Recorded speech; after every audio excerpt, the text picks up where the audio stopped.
Welcome! Today we'll learn how to convert the product of sine and cosine functions into a sum using trigonometric identities. Specifically, we'll convert the expression sign of 4x times cosine of 6x into a sum. To solve this, we'll use the product to sum formula for sine times cosine. The formula states that sine of a times cosine of b equals 1/2 times the sine of a plus b plus 1/2 times the sine of a minus b.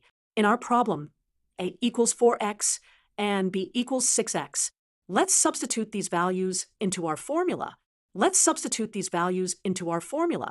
get sine of 4x times cosine of 6x equals 1/2 times the sine of 4x plus 6x plus 1/2 times the sine of 4x minus 6x. Now let's simplify. What's inside each sine function?